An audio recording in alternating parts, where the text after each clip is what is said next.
So I was going down the beaches south of LA, Manhatten, Hermosa, Redondo, Torrance.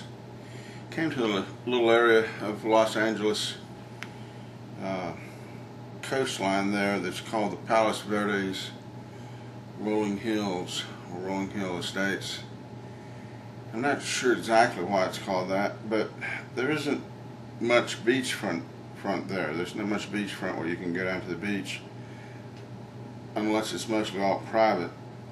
The way the road runs, it tends to appear that there's a cliff that just runs to a cliff down to the ocean, and the hillside is where there's a lot of houses and whatnot, and I think some just meadows,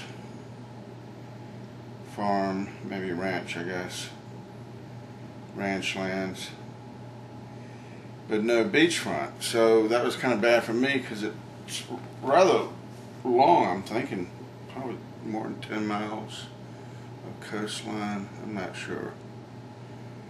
I'll have to look at a map, but probably took me most of the day to get around that. It's a little knob in Los Angeles. Let me see it on a map.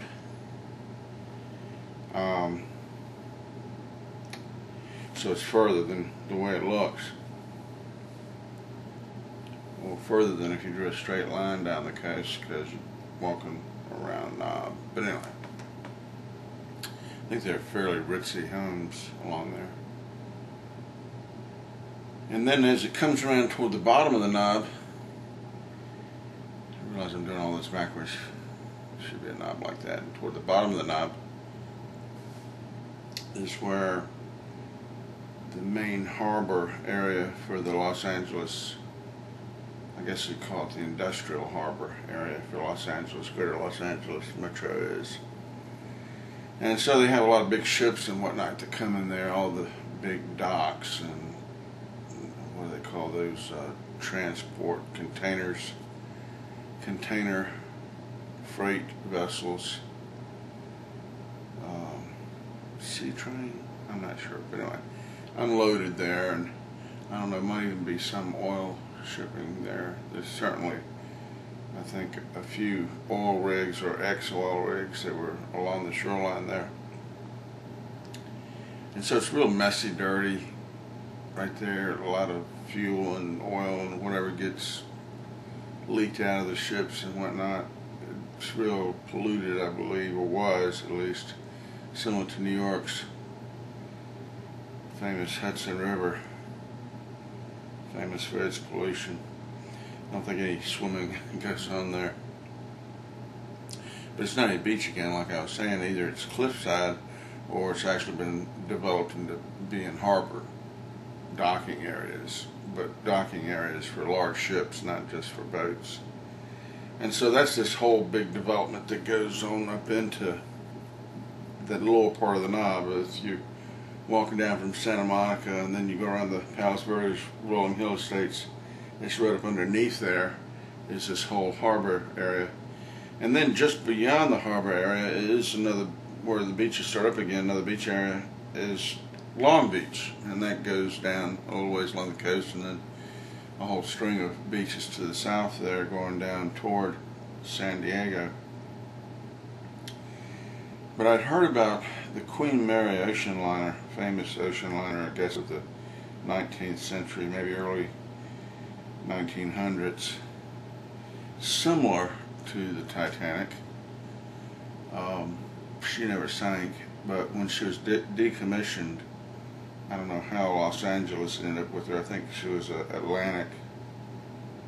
Atlantic ocean liner, but Los Angeles ended up with her as a more or less a floating museum piece. And so people go on board and they take tours of it to see where all the staterooms are and how life was 50 or 100 years ago. And this was in the 80s when I saw it. And I got all the way down there, and you have to walk a fairly long distance to get to it, just because it's kind of in that harbor area, and so you walking around all of the waterways and stuff, at least as far as having to walk to where there's a bridge to get across it. And it's probably 10 miles or more just to get over into where the Queen Mary's docked. And I thought, well, I'll just go do it, while I'm here and not worry about coming back to see it or whatnot. And got all the way up to it, went up the gangplank or gangway, whatever it is, to get to the ship. And as I get to the top, there's a guy there that's taking tickets. And he says, if you don't buy a ticket, you can't get on board. And so I'm going, oh man, I walked all this way, I don't have any money. And he wanted $10 or something. It's something nominal. Again, very similar to the Meteor Crater story, where for $10 I could have gone and had a full tour, I guess, of the ship.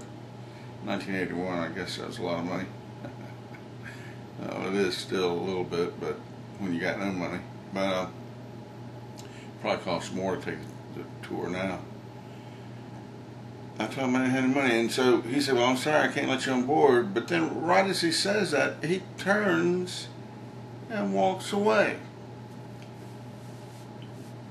And I'm going like, oh man, he's giving me a chance to sneak on. I should just go ahead and sneak on and get as far as I can go. At least I get to see some of the ship before somebody catches me. And then what are they going to do? They're going to throw me off, or maybe, I don't know, maybe it's considered trespass and throw me in jail. I tried to cheat them out of a $10 ticket. I mean, I didn't think it would be anything real serious, but I guess not wanting to cause a scene or a problem or whatever, get in trouble, I decided better to just turn around and leave, and so I left. But just like the Meteor Crater story, if only I'd done it, you don't think about it at the time, but it probably would have amounted to nothing. I mean, who would have cared? If they'd have found me, they'd have probably said, well, you got a ticket, okay, if you don't have a ticket, you got to leave. And that escorted me off, and that'd have been the end of it. Just don't think about that stuff when you're doing it, or sometimes you don't think about it. But it's pretty cool. It was a big ship. I've been on a big ship before. I was on the battleship station down in Wilmington, North Carolina. I think it is the USS North Carolina battleship. And that's when I was younger with my family. We went down in that area for a vacation and went on board that ship. So I've been on a ship before. I mean, at least kind of have the idea of what it's like. But there I was, and I didn't take advantage of it, and I probably will never see it. Just another opportunity missed. Some of these stories don't have happy endings. Not a big deal. It was an interesting little side trip there. And in our next installment, we'll probably talk about the Beach Boys.